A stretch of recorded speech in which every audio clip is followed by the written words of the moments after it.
नमस्कार, मैं नीतीश कुमार चौरसिया 99 न्यूज में आपका स्वागत है। इस वक्त धनबाद के भूईपोल पहुंचे हैं।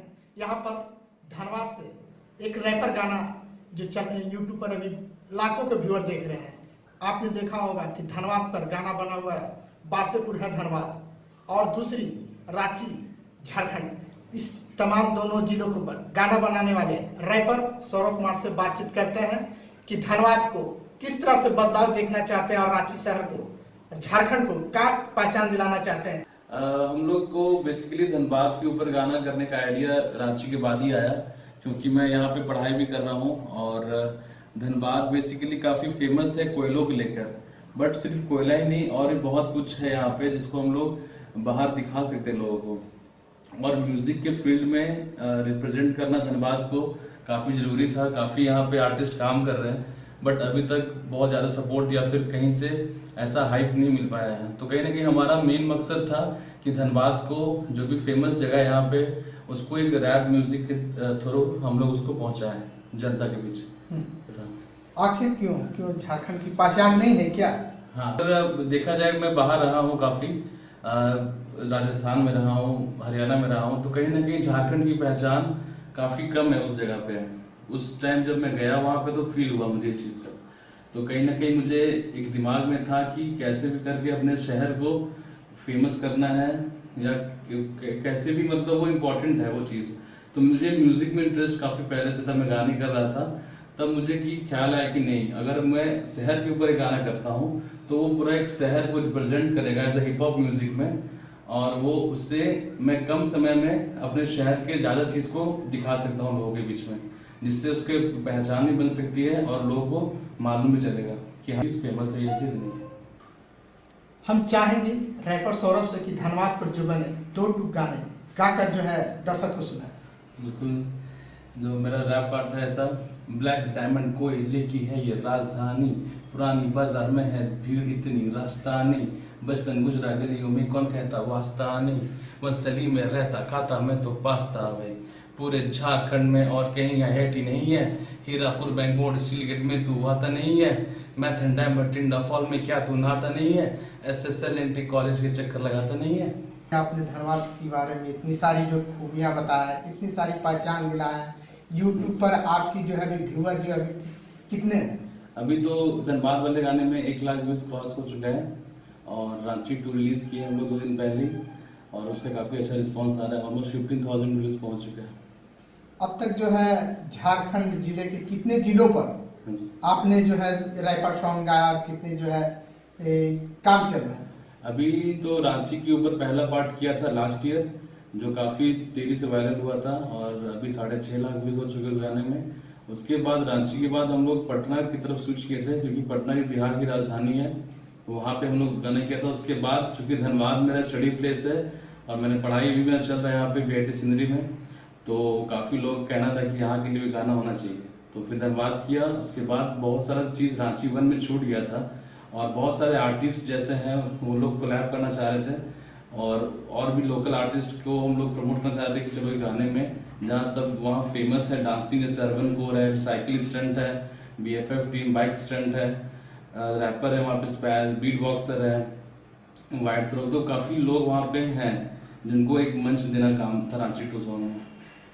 तो क्या इस काम के लिए क्या झारखंड का सरकार की ओर से कोई सहायता? नहीं, अभी तक तो गवर्नमेंट की तरफ से ऐसा कुछ भी सहयोग नहीं मिला है हम लोगों को। जो भी कर रहे हैं हम लोग अपने पॉकेट मनी या जो भी अर्निंग आ रही है यूट्यूब से या फिर शो के दौरान, उससे हम लोग अपने हिसाब से उसको जमा करके फिर इस पर इन्वेस्ट कर रहे हैं। गवर्नमेंट के एंड से अभी तक कोई ऐसा कुछ सपोर्ट नहीं आया। इस रैप सॉन्ग में कितने की टीम आप लोग जो है बनाकर काम कर रहे हैं? इस टीम में कौन कौन है और कहाँ से? इस टीम में जो सबसे है हमारे सिंगर हैं अक्षय, वो मुजफ्फरनगर से हैं, काफ़ी टैलेंटेड आर्टिस्ट है। हम लोग ऑलमोस्ट 7-8 साल से साथ में हैं, और वो अपने जिला मुजफ्फरनगर पे गाना बना चुके हैं, जो काफ़ी बेहतरीन गाना है। साथ में हमारा जो म्यूज़िक प्रोड्यूसर है जैज़ माफिया, वो दिल्ली के हैं, और हमारा म्यूज़िक का काम सारा वही देखते हैं, और काफ़ी टैलेंटेड बंदे, वो भी काफ़ी अच्छे सिंगर भी हैं। और फिर साथ में मैं हूँ जो रैपिंग करता हूँ। 3 लोग की बेसिकली टीम है। बाकी और लोग जो टीम है वो हर एक प्रोजेक्ट पे डिपेंड करता है कौन क्या रहता है, ये 3 तो फिक्स रहती हैं। सरकार से आप इस चीज के लिए बातें रखी है कि जो है हम सब कलाकार को कितनी जो है सहायता होनी चाहिए, सरकार तक इस तरह का बात पहुंचाए? नहीं, बहुत कोशिश किया मैंने, बट कोई भी रिस्पांस नहीं मिलता कहीं से भी। और इनफैक्ट जो लॉकडाउन था, सारे फील्ड को देखा जा रहा था, देख रहे थे हम लोग, सरकार उसको दे रही पैसा, वहाँ पेमेंट मिल रहा है, बट एज अ आर्टिस्ट कहीं पे कोई बात नहीं किया जा रहा था, जो कि एक बहुत ही देखा जाए तो हम लोग के लिए बुरी चीज़ है, क्योंकि हम लोग मेहनत करते हैं अपने शहर के लिए, और जब शहर, जिला या फिर जो सरकार है शहर नहीं मिलती है तो काफ़ी प्रॉब्लम होती है। और क्या, बहुत फेमस तो लोग स्ट्रगल करते हैं इस चीज़ को लेकर। अगर सरकार इस चीज पर गंभीरता से ध्यान नहीं देंगे तो आगे आप लोग क्या लगातार इस तरह एल्बम बनाते रहेंगे या फिर? नहीं, बिल्कुल, देखिए हमारा तो म्यूजिक पैशन है, तो हम लोग एनी हाउ करेंगे करेंगे, कोई सपोर्ट करे या ना करे। लेकिन ये है कि एक पॉइंट ऑफ टाइम जरूर ऐसा आएगा जहाँ हम लोग का भी कॉन्फिडेंस टूट जाएगा, और फिर बिल्कुल लगेगा कि चलो अब हमारा भी तो बेसिकली जो देखा जाए हमारा मेन सोर्स ऑफ इनकम जरूरी है, अर्निंग। और अगर गवर्नमेंट या सपोर्ट नहीं करती है हमें, तो फिर हम लोग को स्विच करना पड़ेगा दूसरे फील्ड में। म्यूजिक तो करते रहेंगे नो डाउट, बट जो फ्रीक्वेंसी है वो कम हो जाएगी। इस तरह से जैसे आप धनबाद पर गाना बनाया है, रांची पर बनाया है, पटना पर बनाया है, ये आप लोग की कहाँ से आइडिया आया?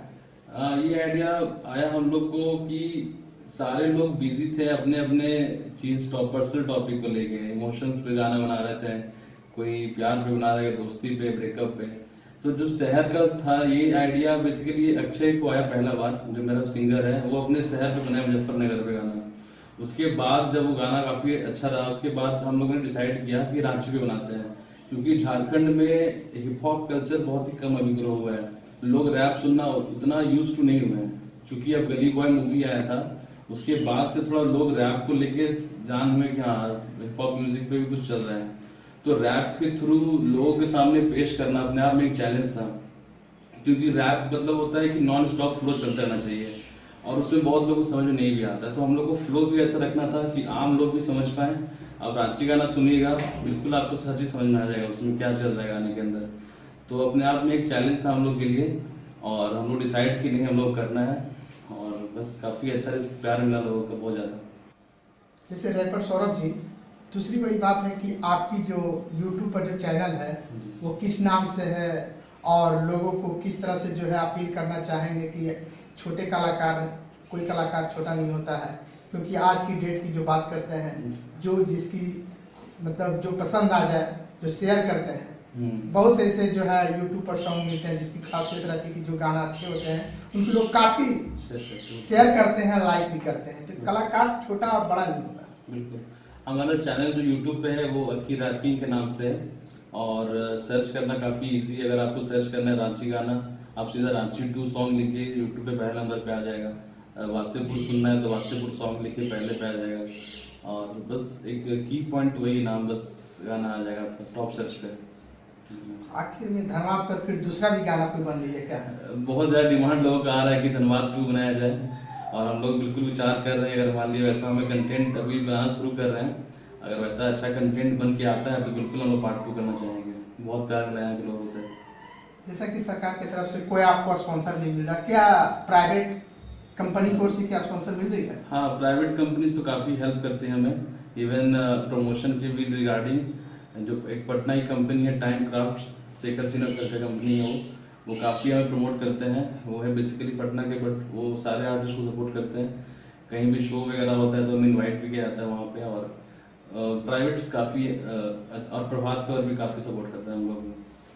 तो क्या आप चाहते हैं कि सरकार से किस तरह की अपील होना चाहिए? बिल्कुल, सरकार को एक तरह से एक बनाना चाहिए, एक कमेटी टाइप सा कुछ भी, या कोई काम कर रहा है, कोई रैपर, कोई आर्टिस्ट अगर यहाँ पे है, तो उन लोग को एटलीस्ट रिकॉर्डिंग का काम जो है आजकल काफ़ी महंगा हो चुका है हर जगह पे। अगर आप रिकॉर्डिंग करने चाहते हैं, अगर आपके अंदर टैलेंट है, अगर आप स्टूडियो में जाने में लोग को डरते हैं कि पता नहीं कितना पैसा ले लेगा, क्या ही मांग लेगा तो वो डर एक तरह से आर्टिस्ट के अंदर रहता है। और जो भी यंग लड़के हैं, जो भी 12th पर जो स्टडी में बेसिकली, तो वो अफोर्ड नहीं कर सकते हैं। अगर कोई स्टूडियो में रिकॉर्डिंग करना है तो 5000 6000 लग जाते हैं, तो वो अफोर्ड नहीं कर सकते। तो कम से कम गवर्नमेंट को चाहिए कि एक बनाया जाए जहाँ पे लोकल टैलेंट्स को कम से कम फ्री ऑफ कॉस्ट रिकॉर्डिंग कराना चाहिए। अगर वो अच्छा लगे तो उसका वीडियो भी स्पॉन्सर करना चाहिए। कम से कम एक गाना एक आर्टिस्ट के लिए करना ही चाहिए।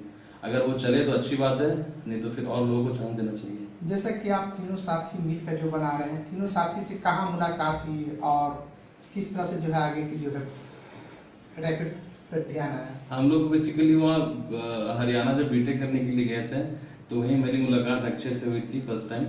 वो भी काफ़ी अच्छा म्यूज़िक कर रहे थे उस टाइम, और हमने भी स्टार्ट करा था थोड़ा बहुत। उस टाइम उतना इंटरनेट नहीं था, नॉन हम जानते, जियो आने के बाद काफ़ी यूट्यूब आया। उस टाइम तो बस समझिए कि अनाउंसमेंट करने के लिए जगह जगह जाना पड़ता था कि भाई गाना है सुन लो, क्योंकि उतना इंटरनेट था नहीं। बट 14-15 के बाद जब यूट्यूब इंटरनेट आना शुरू हो गया, तब थोड़ा सा हम लोग का काम अच्छे लेवल पे आना शुरू हो गया। अभी आप कहाँ पढ़ाई कर रहे हैं और आपका जो अपना जो संक्षिप्त जो आपका जो परिचय है कि धनबाद में आप रहे हैं, धनबाद के में आप पहले बढ़े हैं? हाँ, मेरा भी एमटेक 3rd सेमेस्टर चल रहा है बीआईटी सिंदरी में, और प्रोडक्शन इंजीनियरिंग से मेरा चल रहा है। अब कॉलेज में काफ़ी हमारे जो एचओडी हैं प्रकाश सर, काफ़ी सपोर्ट करते हैं मुझे। म्यूज़िक फील्ड से भी हूँ, क्योंकि मैं पढ़ाई को साथ लेके चलता हूँ। ऐसा नहीं कि म्यूज़िक कर रहा हूँ तो पढ़ाई को छोड़ दिया, बिल्कुल नहीं। दोनों को इक्वली बैलेंस, इक्वली इंपॉर्टेंस है मेरी लाइफ में, क्योंकि बिना पढ़े, बिना सपने के पीछे भागोगे, वही बात है, बिना पढ़े आप अपने सपने को पूरा नहीं कर सकते हो। तो पढ़ाई भी साथ में जरूरी है। आपका पढ़ाई के साथ किस तरह से जो है, कहाँ पर कैसे पढ़ाई गुजरा है, हम्म। बचपना कहाँ गुजरा है और अभी पढ़ाई में अभी क्या चल रही है अभी? 10th क्लास मेरा यही धनबाद से ही हुआ है, डीएवी कुशीनगर से।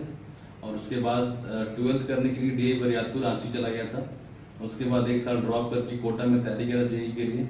उसके बाद फिर एडमिशन लिया बीटेक के लिए, अम्बाला कैंट में कॉलेज है महर्षि मार्कंडेश्वर, वहाँ पे 4 साल बीटेक मैकेनिकल किया था। फिर उसके बाद मेरी प्लेसमेंट हुई थी, मैं जॉब भी करा 2 साल रांची में ही। फिर कहीं ना कहीं जॉब की बिजी में हम टाइम नहीं दे पा रहे थे म्यूजिक को। मतलब मेन जो प्रॉब्लम तो मेरे को आ रहा था, क्योंकि प्राइवेट में आप जब काम करते हो तो फिर सुबह 9 से लेकर रात के 7-8 तक बिजी रहते हो, फिर आपको बस म्यूजिक करने के लिए टाइम बहुत कम मिलता है। उसके कारण क्या था, फिर बहुत दिक्कत हो रहा था मेरे को। तो वहाँ फिर मेरे को रिजाइन करके फिर स्टडी लाइन ऐसा है कि हम पढ़ भी सकते हैं और म्यूजिक में टाइम दे सकते हैं, तो इसलिए फिर हम डिसाइड किए एमटेक में नाम लिखाने का बीआईटी सिंदरी में। उसके बाद साथ में पढ़ाई भी चल रहा है और म्यूजिक भी चल रहा है आराम से। घर में कौन कौन लोग हैं और किनका जो है आपका साथ रहा है? मेरे घर में सब लोग है, तो पापा मेरे गवर्नमेंट जॉब से हैं, तो उनको काफ़ी है घर पे माहौल गवर्नमेंट जॉब वाला ही रहता है। और ऐसा नहीं है कि घर से सपोर्ट मिलता है मुझे, सब लोग, ऐसा नहीं कि कोई मना करता है, कहते हैं कि ठीक है करते रहो, पढ़ाई है वो भी छोड़ना नहीं है, साथ में चलते रहना चाहिए। ये हमारे साथ थे रैपिड कलाकार सौरभ कुमार। सरकार को छोटे कलाकार पर ध्यान देनी चाहिए, ऐसे कलाकार को उभर कर सामने लाने का सरकार को एक अच्छी पहल करनी चाहिए। नीतीश कुमार, चौरसिया 99 धन्यवाद।